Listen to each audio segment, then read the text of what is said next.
Video like जरूर कर लीजिए और ऐसे वीडियो लगातार फ्री में पाने के लिए चैनल को तुरंत सब्सक्राइब कर लीजिए और बेल आइकन को जरूर टैप कर लीजिए ताकि आगे भी सारे वीडियो आपको मिलते रहे। यूट्यूब में फॉलो करते हैं तो प्लीज ये वाला फ्री टेलीग्राम चैनल जरूर ज्वाइन कर लीजिएगा। सारे नोटिफिकेशन सारे अपडेट यहीं पे आते हैं, ध्यान रखिए। Hello everyone, welcome to state PCS preparation व स्टडी फॉर सिविल सर्विसेज।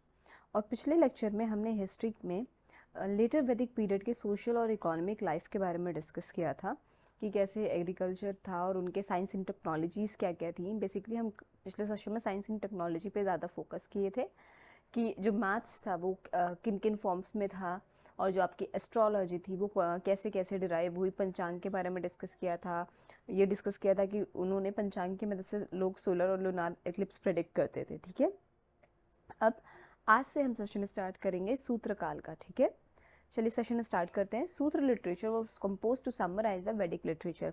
अब सूत्र लिटरेचर का कॉम्पोजिशन क्यों हुआ? सूत्र लिटरेचर का कॉम्पोजिशन हुआ वैदिक लिटरेचर को समराइज करने के लिए। ठीक है, जैसे अब वैदिक लिटरेचर तो बहुत बड़ा है, हर एक चीज़ की जानकारी के लिए आपको बहुत डिटेल में पढ़ना पड़ेगा, तो सबकी जानकारी मिल जाए और बहुत ज़्यादा भी ना उसके बारे में पढ़ना पड़े, तो उसको इसलिए सूत्र लिटरेचर को कंपोज किया गया कि हम वैदिक लिटरेचर को थोड़ा समराइज वे में पढ़ सकें। ठीक है, वैदिक literature was first divided into 6 part.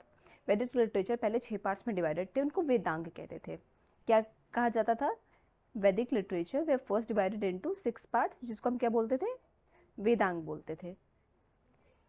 ये वेदांग। ठीक है, द मोस्ट इंपॉर्टेंट सूत्र इज लिंग्विस्टिक। ये भी एक इंपॉर्टेंट है कि सबसे इंपॉर्टेंट सूत्र क्या है? लिंग्विस्टिक है। In this type of text, अब यहाँ से जो राइटर्स के टेक्स्ट है वो बहुत इंपॉर्टेंट है, क्योंकि कई बार नाम पूछ लेता है कि इनके इस टेक्स्ट के राइटर क्या हैं, कौन है। ठीक है, तो जैसे याशुक की निरुक्ता, याशुक की जो निरुक्ता है वो किताब फेमस है। महर्षि पनिनी की अष्टाध्यायी, ये बहुत फेमस प्रोमिनेंट टेक्स्ट हैं जो उस समय वैदिक लिटरेचर या फिर सूत्र टेक्स्ट जो बहुत इंपॉर्टेंट थे, वो उनके एग्जाम्पल्स हैं, जैसे यशुक की निरुक्ता, महर्षि पनिनी की अष्टाध्यायी। ठीक है, Ashtadhyayi Vedottara is the earliest work of Sanskrit literature.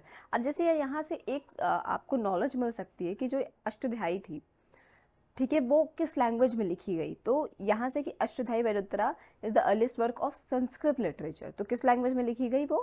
वो लिखी गई संस्कृत में। ठीक है, it is believed to be mid 5th century BC। Yaska Nirukta classical Sanskrit the oldest book of prose. अब ये बहुत मेजर इंपॉर्टेंट लाइन आती है कि यश की जो यशुक भी है, ठीक है, उसकी जो निरुक्ता, उनकी जो निरुक्ता किताब है वो ओल्डेस्ट बुक ऑफ प्रोज है, संस्कृत की ओल्डेस्ट बुक ऑफ प्रोज है इन संस्कृत। ठीक है, तो अगर कभी क्वेश्चन पुटअप होता है कि oldest book of pros Sanskrit, classical Sanskrit की ओल्डेस्ट बुक ऑफ प्रोज कौन सी है, तो वो निरुक्ता है। उसके राइटर कौन है? उसके राइटर है यशुक। ठीक है, नीचे चलते हैं।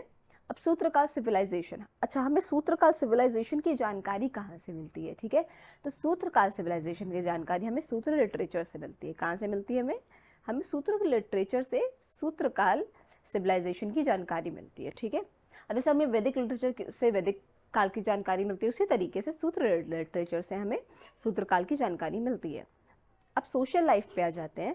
As a sutra period came the one change into caste. अब देखिए, जैसे जैसे टाइम बीतता जाता है, जो सोशली बहुत सारे चेंजेस होते रहते हैं सोसाइटी में। ठीक है, अब सूत्र पीरियड आया तो वर्ण सिस्टम जो हुआ वो डिवाइड हो गया, वो चेंज हो गया। वो चेंज किस फॉर्म में हुआ? वो कास्टिज्म, कास्ट के फॉर्म में चेंज हो गया। ठीक है, तो ये बहुत इंपॉर्टेंट लाइन है कि सोशल लाइफ में क्या हुआ? चेंज आया, वर्ण को कास्ट में चेंज कर दिया गया, चेंज हो गया वो। ठीक है, the base of the caste was birth instead of Karma.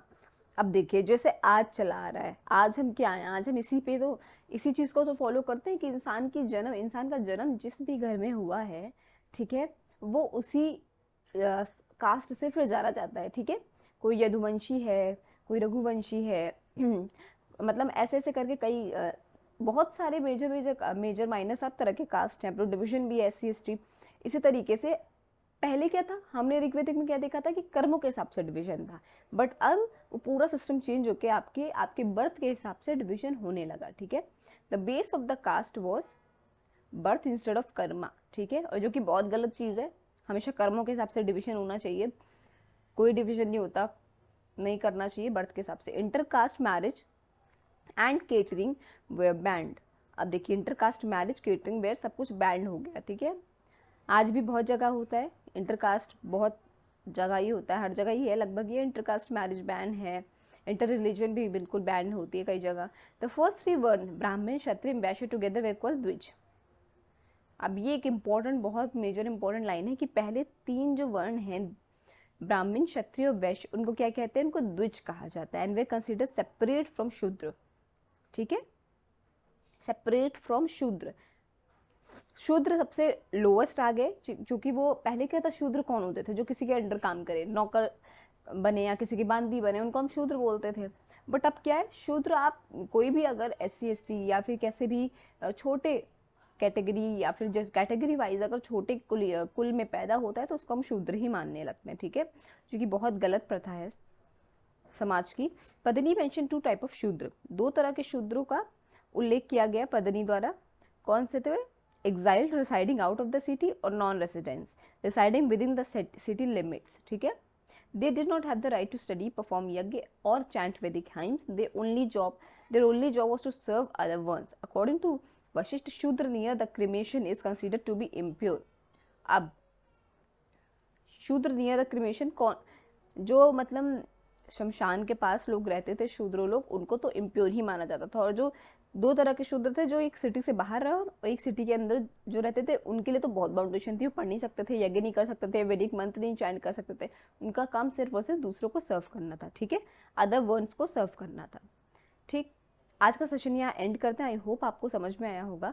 कोई भी डाउट हो तो प्लीज़ कमेंट सेक्शन में कमेंट करके जरूर बताइएगा। और अभी तक अगर आपने चैनल को लाइक शेयर सब्सक्राइब नहीं किया है तो प्लीज़ कीजिए, बेल बटन को प्रेस करना ना भूलिए। Thank you so much for watching.